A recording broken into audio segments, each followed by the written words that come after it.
Welcome to Portals of Perception.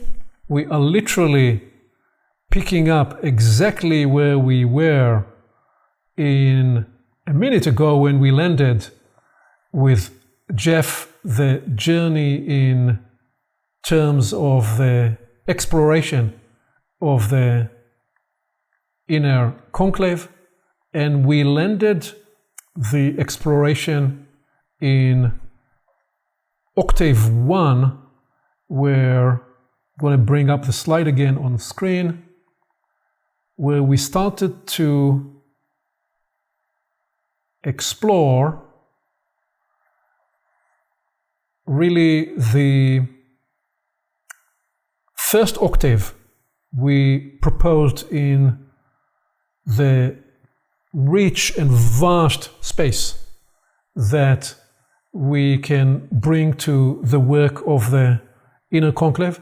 Jeff, we just picked a new part of the conversation, so anything you want to bring forward from part 1 of today as we journey to begin to unfold octave 2 and octave 3?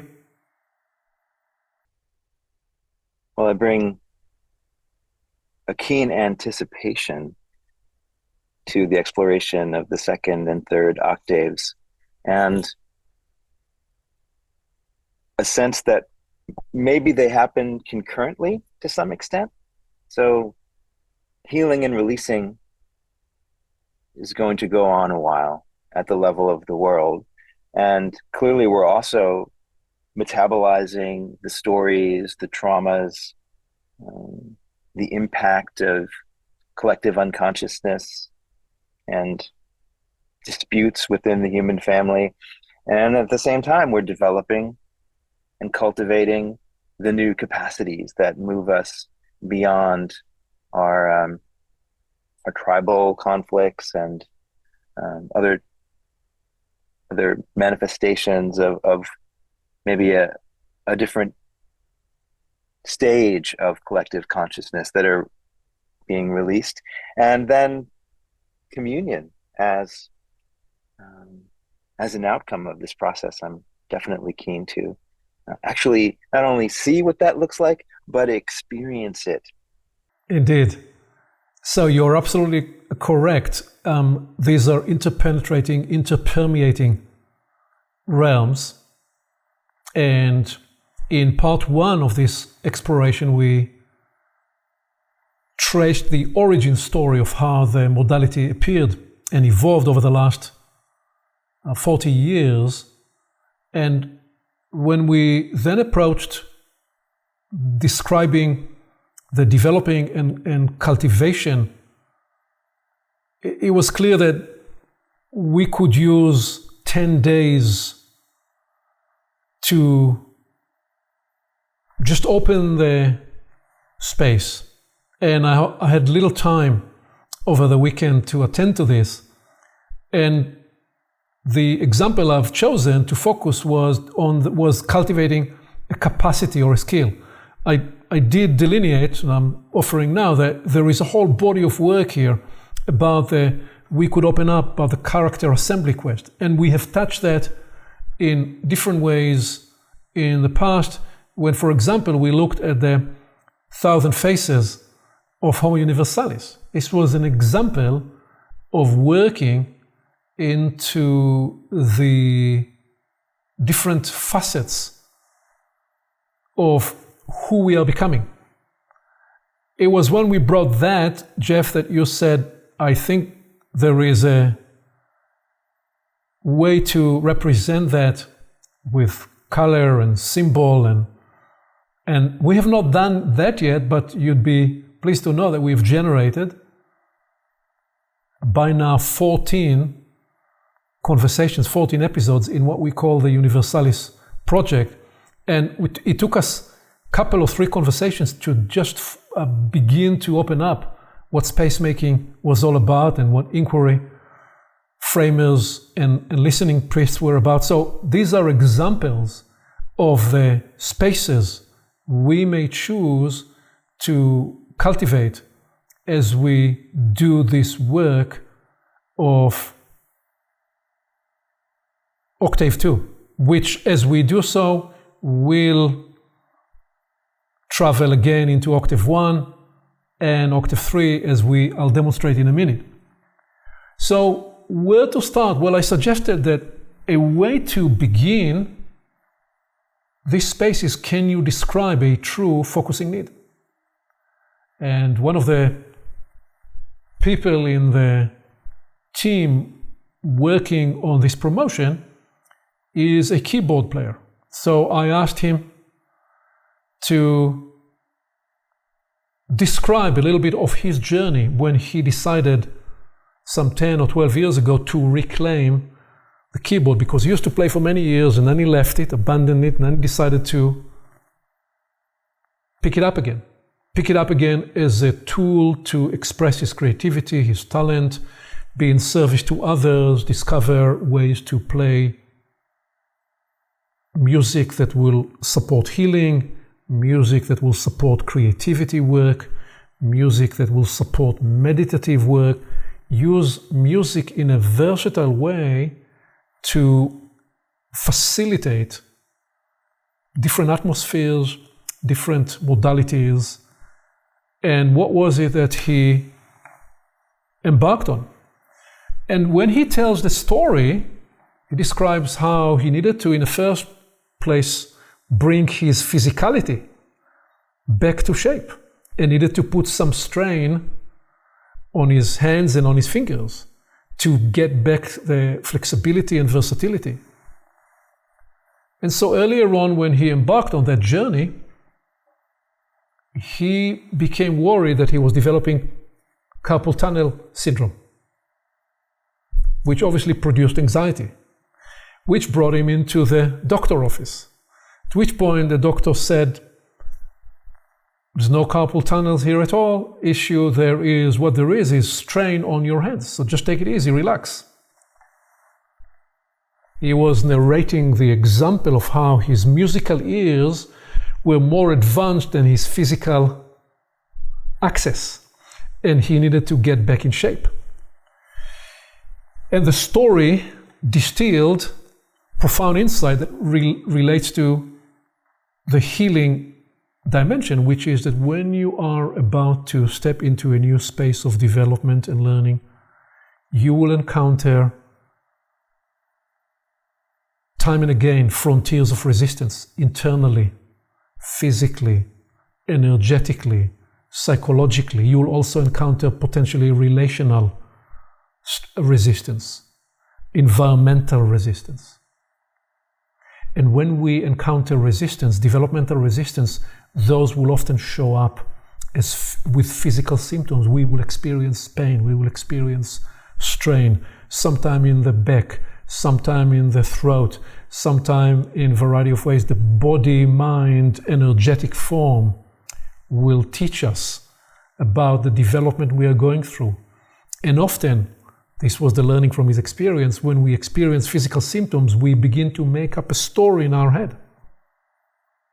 How many people will recognize feeling the moment that they're thinking that they're getting a heart attack? They're not getting any heart attack, but they were experiencing various symptoms.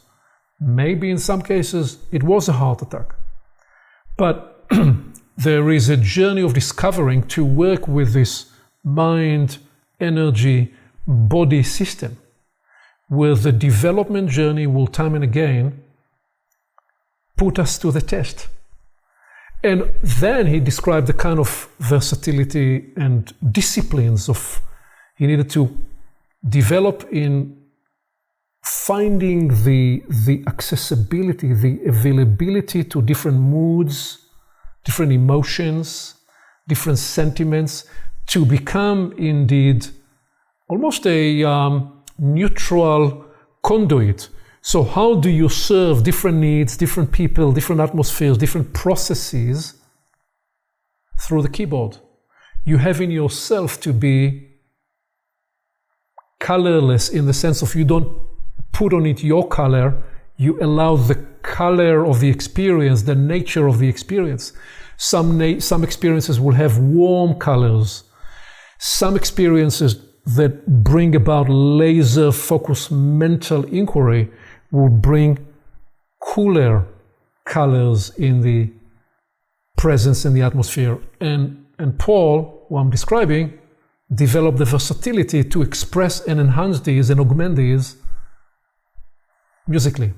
Let me pause here and see what this brings up for you.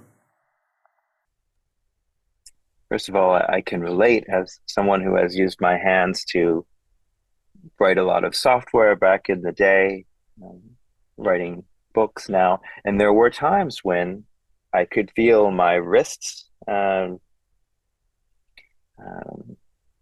letting me know something was off. And I also had a concern about carpal tunnel. I didn't go to the doctor, but I asked the body, first of all, how much is too much? So I would stop. And what's the better ergonomic way to sit? And so the body and I worked it out. And I'm appreciating the exquisiteness of the body-mind world system. And I've never had that phrase before, the body-mind world. So we bring the body and the mind together and they're one. And there's the oneness with the surrounding context. And all of the ways in which there is signaling, back aches, throat, as you were mentioning, heart pressures. I can remember instances of all of that. And then, without wanting to wander off down a tangent too far, there's a question around to what extent do the diseases that manifest in the body-mind world come about because we weren't listening. So if we can identify the true focusing need and stay focused and listen to the signals of the body, the signals of the world, well, that's a capacity and probably a pretty useful one. Thank you for that. So let's see if I can listen inside to the transition I'm about to try to make. Because over the weekend, as we approached the third octave, it catalyzed in me a different nature, a different pace, and invited that in this third octave, again, one dimension out of perhaps 12 or 16 dimensions that we will come back to another time to more fully open up, would be facilitating connective flow. And the possible first step advisory offered there was finding a tethered or a connected entry. And I put that as on the next slide as a marker to indicate and remind me that I was going to use another promotion, another inquiry, to sample that.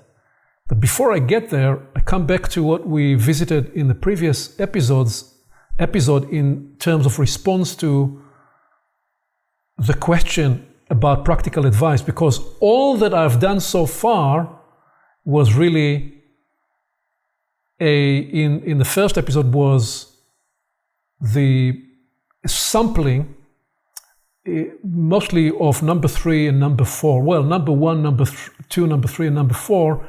I'm adding now number 5. Choose your focus. Choose the theme, the inquiry, the actors, the voices, the media, the language. Do you want to focus on tonality, on gesture, on language? And what is the inquiry or theme you'll bring to the exploration? So let me pause here, again, give you a chance to, we reflected on the first 4 in the last conversation. Anything you'd offer here as a comment? Mainly I'm flowing with you, and that word focus, which was on the previous slide, the focusing need, and then consciously choosing the focus. That brings to mind there are many possible focuses, and which ones are calling, which ones are likely to be fruitful. There's definitely an art to this, as well as the expression, the language, tonality, gesture, and more. As you were saying that, I was feeling like the infinitude of all the ways that we could potentially show up, and the ways in which we sculpt ourselves to respond in better, more skillful, more beautiful, more artful ways. Again, I'm actually in awe of the human genius. Infinitude, you said? Let's source some of the infinitude. This is not exactly the other promotion or inquiry that came my way. This is already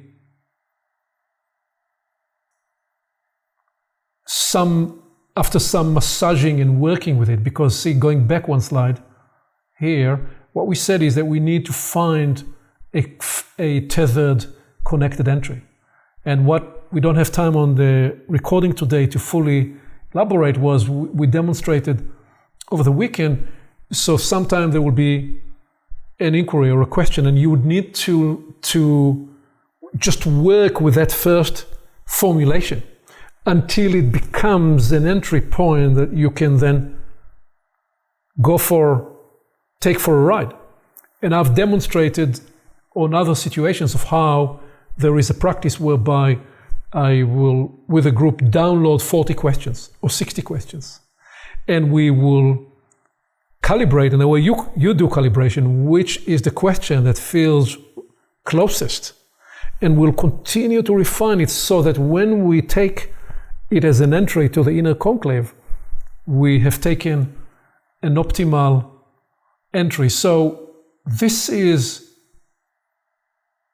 one of the ways it showed up. What are the human interrelationships with the blessing and causing realms? So this is me seeking to find a connected entry.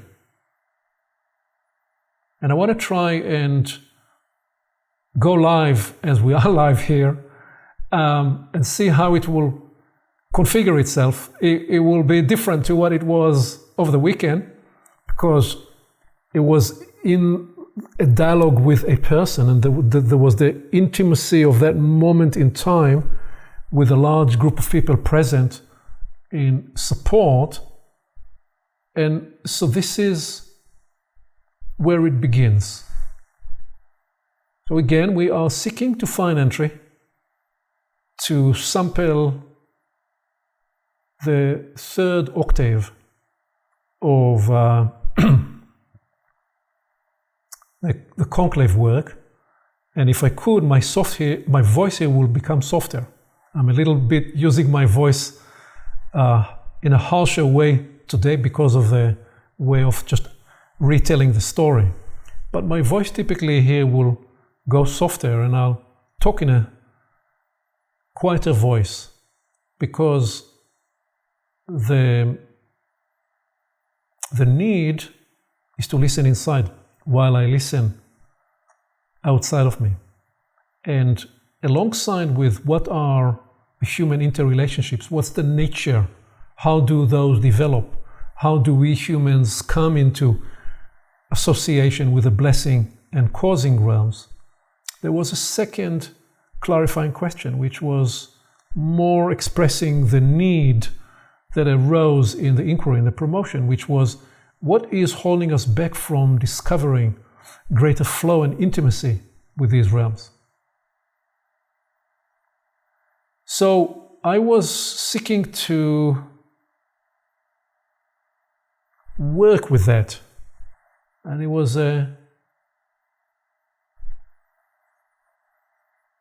electrifying, it was quiet, it was sensitive, and we didn't have a lot of time, and all of that converged into the moment.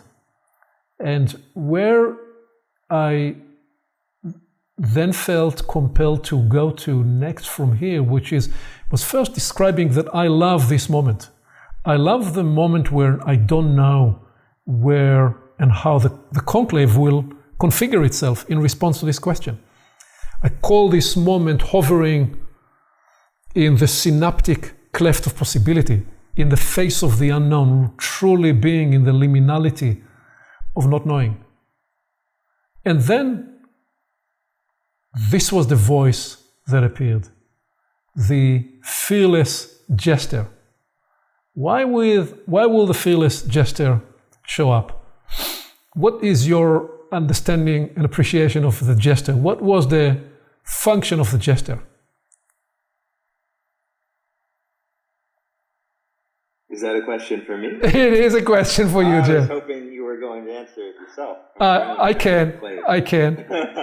The jester's role in the court was to use humor and wit to speak truth to power. So, in the court, when nobody dares anymore tell truth to the king or the queen or the person in power, you need to have a jester around who, with wit and poetry and humor, will wistfully deliver the message. So I, in the face of these inquiries that in some way are the core propulsion of my 40-year spiritual developmental quest, the fearless jester comes up, and the voice of the fearless jester says, "Shall we go where angels fear to tread? Shall we walk into the fire?" That's what it said. Now, I want to be clear, this is not me channeling anything. This is me listening to the multiple voices within. This is me creating a bit of a sense of inner drama so that I pay attention with importance.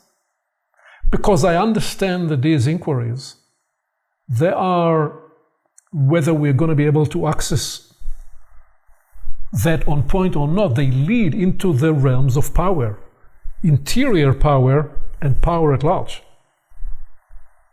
So I say, do you really want to go there? Shall we go where angels fear to tread? And I, on that occasion, said, let me claim permission. So again, I'm with a large global group on Zoom, and a moment of silence with that, so we can sense whether we have psychological, behavioral, energetic permission. I said, I'm going to claim permission to go there. And I said, let me begin to assemble the voices in the inner conclave that this question invites. I need a development psychologist in attendance, because those realms, especially the second question, is going to skate very, very close to very intimate living realms inside psychologies. We usually use the word psychology in a two-dimensional way with what we put on psychology, but when we esoterically look at psychology, Jeff, we understand that the energetic body develops a shape, and that shape has a comfort zone and areas that are outside of the comfort zone. And when that shape is negotiating with different ideas and different permutations, it may become a catalyst. It can become a catalyst for it to transform its shape. So we need to have a development psychologist in attendance. We need to have a possibility midwife in attendance. We need an esoteric historian in attendance.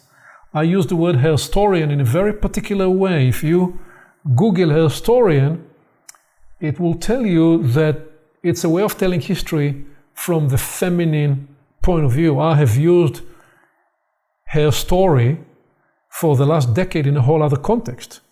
I use it in the sense that his story, history, is the dead facts in books. Who won, who is the victor, who is the vanquished, who and who often got to write history, but that her story is not the dead part of the story, but the living, vibrant, still alive part of the story. So if you go to study the ancient Egyptian culture, if you go to study the ancient Greece, if you go to study the Roman Empire, if you travel to the British moves when it became an empire, if you travel to people in the East and the West, there is a way to source their living experience in a way that's not just based in the written dead books, but because it is alive today, because the energetic form is still available if you attune yourself to it. So that would be the job of the esoteric historian. And then I need a decoder of belief systems, because I'm being presented with a question from another person. Underlying that question, there are deep belief. There is a deep belief system, very deeply held beliefs, perhaps in some cases the devotional, aspirational, spiritual quest of a person of many years. Part of the premise of the journey we are embarking on is that I am not a guru. We just published an article that said a post-guru world. I am there as a Sherpa to catalyze and help others, help all of us as they help me, as we help each other inside a mutualized space, each take fuller responsibility to the self-arising, self-aligning, self-adjusting, self-regulating, self-authoring story that we are fashioning in the who we are becoming. So I need to be a decoder of the belief systems that shape the inquiry in the first place, so I can be very gentle and caring with it as I negotiate the reframing of the question number one, and then take the sample of it and work in my inner conclave. So that's not me doing development work on the other person, not me doing a healing work on the other person. That's me taking the fractal presented through the other person, taking that into my conclave to demonstrate my work with myself in front of them, so to liberate them to their self-discovery. It's a whole other way to appreciate healing and teaching and liberating us together in the work. And I need in the room the champion of the highest good. If you like, the consciousness that I'm forever in service of the highest good for each and every person involved, each and every person present. So if I'm skating to something that is a little too delicate, too challenging, I will know to pause just before I get to that space. Let me just catch my breath here before I now attempt to unfold a little bit what was it like once we assembled this, and give you a chance to just reflect to this journey so far. What I'm with in this moment is a sense that you are unfolding an ethical process for working collectively with the deepest, or any range, but especially the deepest traumas and wounds, and also opportunities. And that to do this work well, there is setup involved, and there is a need, certainly a great benefit in bringing these different roles into consciousness explicitly. And what you said about bringing the quote other person, or the presenting issue and opportunity into yourself and working with it in an internal way that is nevertheless transparent, so that it is also externally available and delivering perhaps the medicine that the other individuals in the process may require on their own journeys. And there's no sense of imposing, there's no imposition. You're modeling the process for yourself, and that modeling is likely to correlate with the process that could be going on within other inner conclaves. I don't know if that's how you see it, but that's how I'm experiencing it in this moment. It is correct. It is correct. There is also self-care and self-compassion in it, because I would not want to take away from another person their freedom to be self-fashioning. I would also not want to take into myself the injury of undermining my own integrity by getting into another person's business. But as the invitation of a post-guru world offered, we're actually needing even more teachers, Sherpas, transformation facilitators, and we need to find ways to do this work in a new way with each other. So in this case, what became important was to turn the inquiry on itself, to prod its shape and nature whenever a person configures a question. They fashion, first of all, most of humanity, most people don't ask questions. Most people find that they go through life making statements, making declarations. I've found time and again that when I work with people, the art of fashioning open-ended inquiries is not easily available for every person. So working with that, creating some space to reframe questions and re-architect inquiries.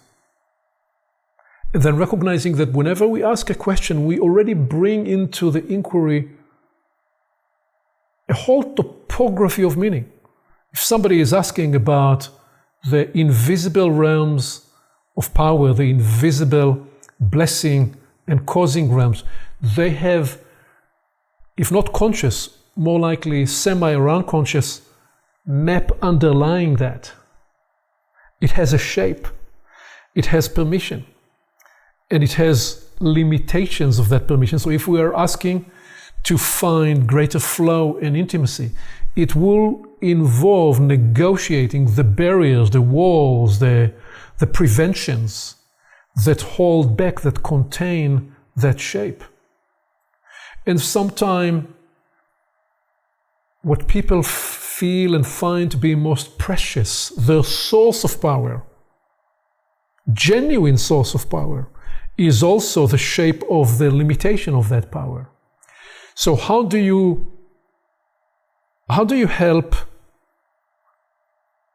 agitate a little bit, agitate in a gentle way, movement in the deepest held beliefs, in the topography of meaning of another person, in the inner shapes that they have created in their mind, including what they perhaps never fully articulated, such that there is a new navigational space.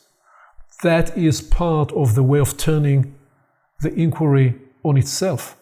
Plus, hearing the inquiry through different voices.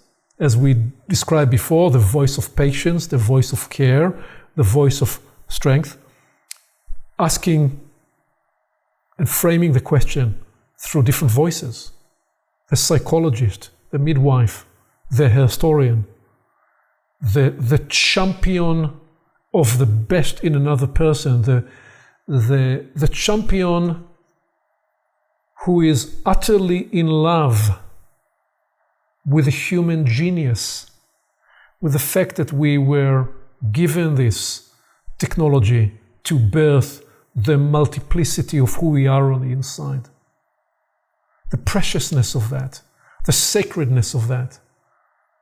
Can we hear those voices in the way they will ask the question and how that will configure the question? And it was that enabled us to reframe the question and come closer to the frame that we now have on the screen. And the invitation was, well, if you really want to explore these spaces, and in a way, Jeff, do what you have done, go on a pilgrimage, in this case, not to a cave in the Himalayas, but to your inner cave, because the universe is in you, the blessing and the causing realms are in you to the degree that you enable yourself and allow yourself to access these realms. Will you skate to your own deeply held belief and gently put them down? Gently put them down. So you don't look at the world and you don't even look at yourself through your deeply held beliefs, but you look at the beliefs and discover what they allow and support and where have they held you back, perhaps. Very, very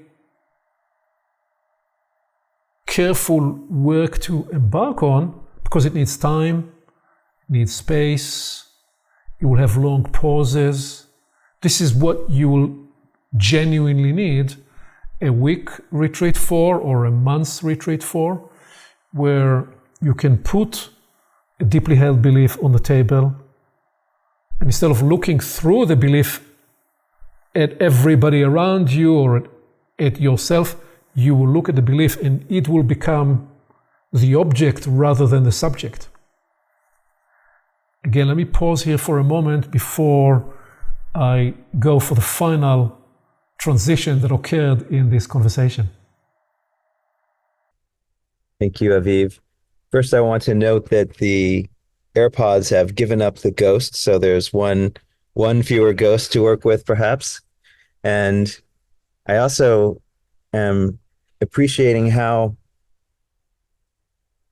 there's actually two levels. One, this process of making conscious the development and the transformation and the healing and the self-actualization and beyond is working within. And I imagine, at least, that we could employ a similar roadmap in community where some embodied human could step into the role of champion of the highest good. And then I see the flip side of that, where if we're not engaging in a process such as this consciously, it's still happening in an unconscious version. So the people around us potentially are, to greater and lesser degrees, stepping into these roles, or perhaps the shadows of these roles. And I'm appreciating how in intentional communities, in context of communion, we can apply the same principles inwardly and so-called outwardly. The great effect. So yes and yes, and deliberately, overtly, we have for the last 3 years, maybe not in the very first event, but almost for the last 4 years, we have every time invite people that they take up a role, take up a function, and they either declare it on the Zoom box, so somebody would write transformation supporter, listening priest, and others will not declare, but they will step in their mind into, I am me as a human being, and I'm here also holding a capacity on behalf of the whole, which you're absolutely right in describing. It makes the communal space so much larger and so much more versatile. So it was at that point that the fearless jester stepped in again and said, okay, can you pause there, please, before you travel down this path? So to give everybody a sense of space so they can truly self-elect if they choose to go into this space again with themselves. Because there is the first self-election when something is advertised, and then there is a second and a third self-electing. It's like when you're buying a house, you need to make the decision 3 times. Yes, I like the house. Then you do your due diligence. You show up in the following morning to see what the neighborhood looks like, and then you do all the deeper due diligence. Similar with directional process choices. So the fearless jester, on behalf of that, invited a pause. And it was at that moment that the historian, the esoteric historian, suggested that this could be a moment to reflect on the her story context. Because we really ought to integrate into the inquiry of the relationship with the blessing and causing realms and the intimacy with those realms, the recognition that we are not the first people to be seeking this out. That has been the most passionate quest of people, some people, from the beginning of time. And that in actuality we are sensing, we are sourcing, we are gently approaching what other people in other times described in different language, but both in the East and in the West, was the desired Holy Grail. At least that's the language in the West, and similar language, different and similar in the East. And the recognition that for a variety of reasons we've developed a growing separation, a myth of separation and a dualistic separation between us and those interpenetrating, interpermeating, porous realms. And that a diligent and genuine study of the collective, multiple stop situations that stand in the way of a more liberated human association and intimacy with the most profound realms and causations of life. That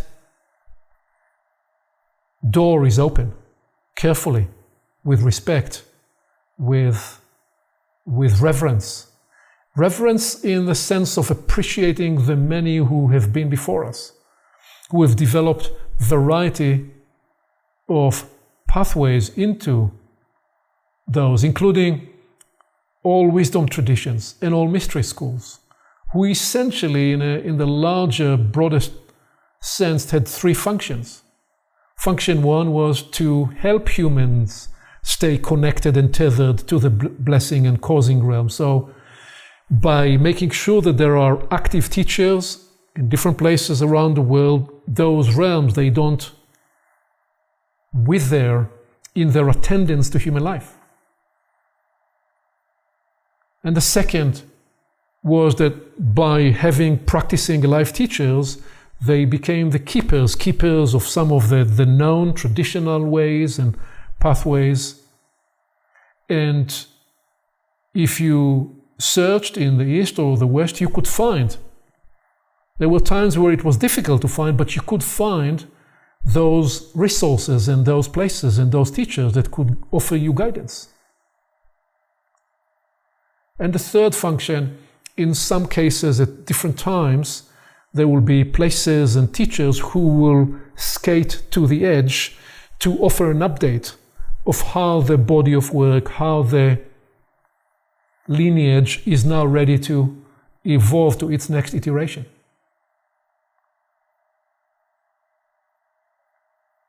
And that those traditionally have had two main orientations. Huge simplification, and still for our purposes in the inner conclave, was useful. The Eastern practices, obviously beginning with the phenomenal work of the Buddha and the many disciplines that emerged from that body of work, was a way of turning the human mind back on itself. So that project essentially invited people to recognize that the separation, the stop situation, the blockage between human life and life, the fuller life, the big L life that you invited into the conclave before, was the monkey mind. and how that creates noise, and how that times and again create a dualistic formulation.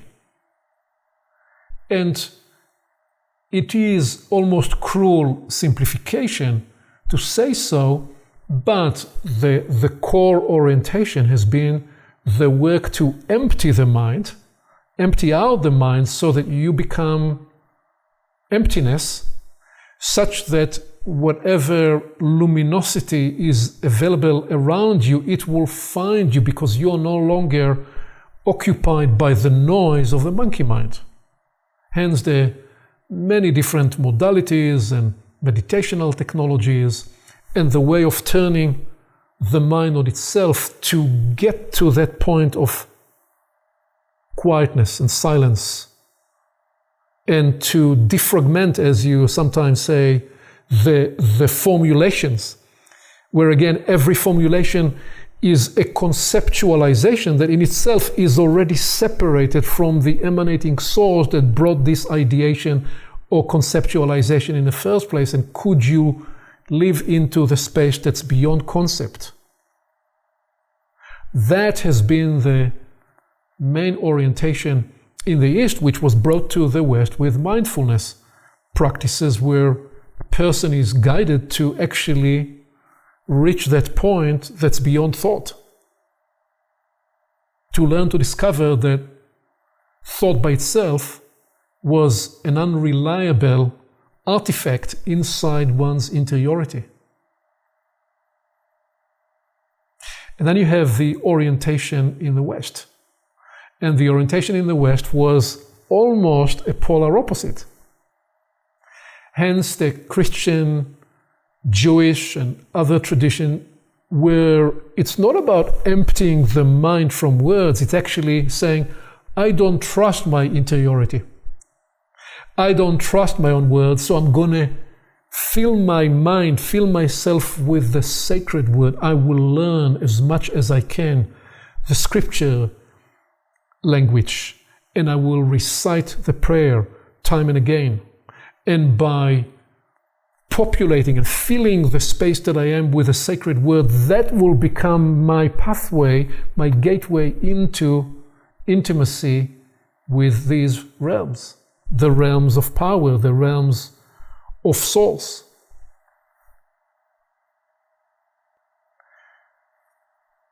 And the invitation was that these are two orientations that are great, and yet that there is something else that is now becoming gently, very slowly possible. In that as we are birthing a new human capacity, it is not something that wants to negate the wisdom of the East, and not something that wants to negate the power of the West. And it's not even something that wants to just settle to the integration of East and West, because there is something else that potentially can co-emerge, co-arise. And its nature is the heart and the essence of this exploration. And it's a little almost too quick to describe what that is, because it lives almost beyond words, but the intimation would be that if you take the idea that we are each made in the image of the cosmos and the universe, then to the degree that we are able to birth in ourselves the deeper contemplation and realization of as above, so below, and as is the image of the universe, such is also the image of the human on the inside. When we enter that space, it's no longer that we are just thinking these thoughts. It's no longer that we are just emptying these thoughts. No, we are seeking to come into an ecology, a conductive ecology, where thought, vision, imagination, intuition, listening to the voices inside the inner conclave is a way of birthing in actuality an energetic form that is itself life, as you said, coming into its expression inside you. So we didn't go much beyond that. It was more pausing at the threshold, at the portal of possibility, recognizing that there is a way in which we can put ourselves inside the cadences of life, cadences of the day and night, and dark and light, and the seasons and the cycles of life. And right there, we are going beyond concepts and beyond the emptying of the conceptual mind, because we're literally attuning ourselves to processes that are universal, that by themselves existed before us and will exist after us, and that when we are attuned to those realms, they begin to live and express themselves through us, and they begin to impart knowledge. And there is no need to escape to just even the imagination that you are using some angelic forms to channel those voices. There is some choose that, but there is an even more stable, fuller way to do so by discovering that the universe at large is now coming alive inside us. Astrophysicists, they tell us, Jeff, that we only know the universe by 5%, because the 95% is the dark energy and dark matter that we mathematically discovered by extrapolating back in time to the Big Bang. But if you ask them, but what is dark energy? What is dark matter? Well, the explanation runs short. There is, however, one powerful implication.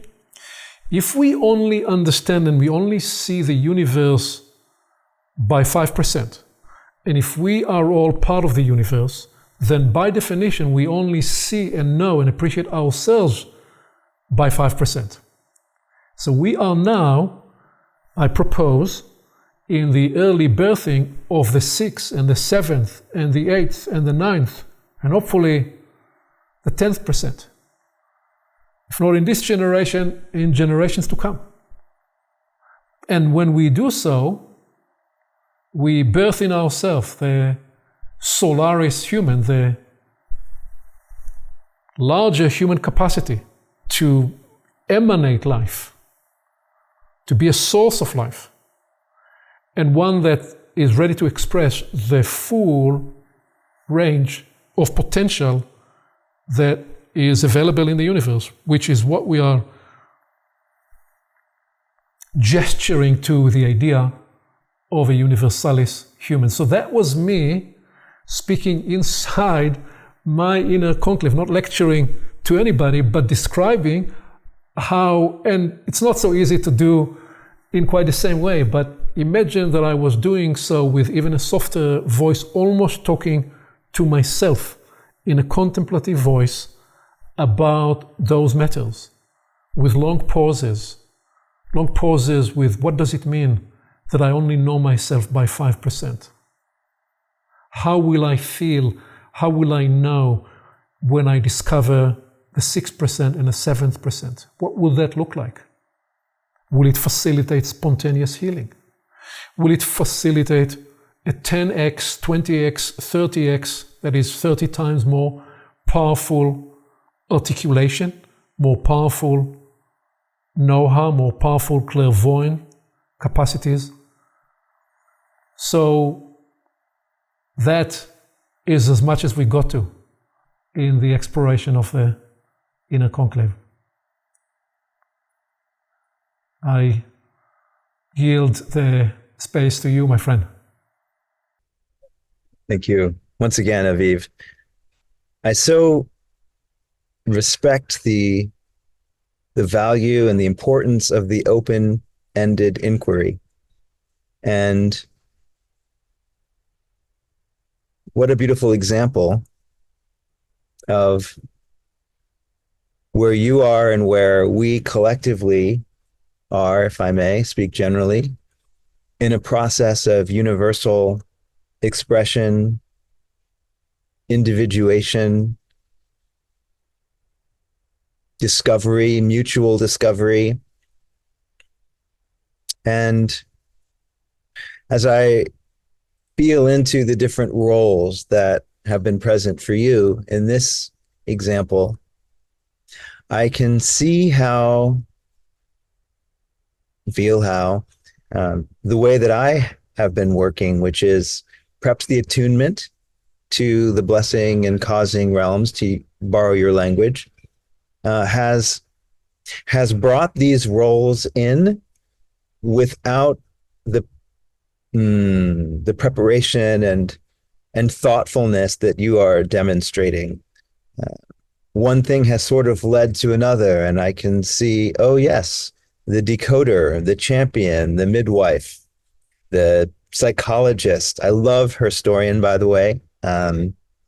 They've shown up, and I can see that now retrospectively.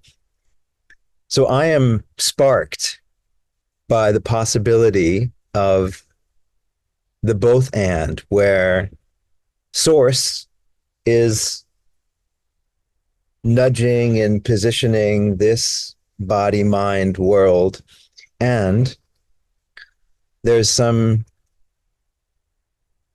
pre-existing or established awareness of some of the ways that can show up. It somehow enhances the dance. It makes it more conscious. And if, oh, this is a bold statement, but if the universe is seeking anything, it is the conscious expression of its latent possibilities and, dare I say, divine nature. So when I mentioned toward the beginning of part 1, Homo Sanctus, I bow down to the possibility that is before us to discover, know, and express that which we most truly and fully are. Thank you for the opportunity to begin to go there, to come here today. Thank you, Jeff.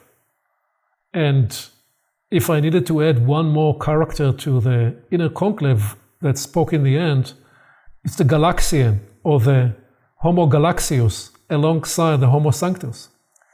Because as you describe, the way you do your calibration work, and you have found in your own discovery that when you work with different people, they configure in you a different galaxy of possibilities. So you are enacting that permutation. So nothing here is proprietary. I'm suggesting that there are many people all over the world approaching, nudging, sensing, exploring, yearning for the unleash, the unlock of the greater potential of this transition. In the coming decade or two, there will continue to unfold the culmination of this epochal transition, and will bring more disruptive breakdowns of the operating system of the now old already modern world, is partly to free up and make space so that we can unlock the new capacities inside, as we seek to bring these capacities in the way you invited, that we establish it as we establish on the inside, that we also bring to life in the world. So the body-mind world continuum has full expression, because you bet we will need new galaxy of institutions and businesses and ways of operating in a large, global, connected world. The suggestion we make is we need more humans, more fully activated in the inner conclave, such that we can create those possibilities. Thank you, Jeff. Thank you so much, Aviv.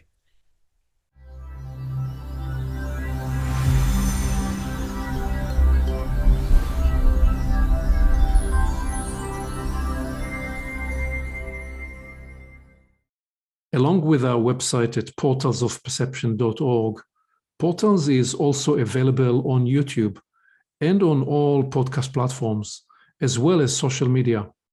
You can become an active member and join the conversation in community events. And you can help us get the word out by liking this content and by sharing it with your friends.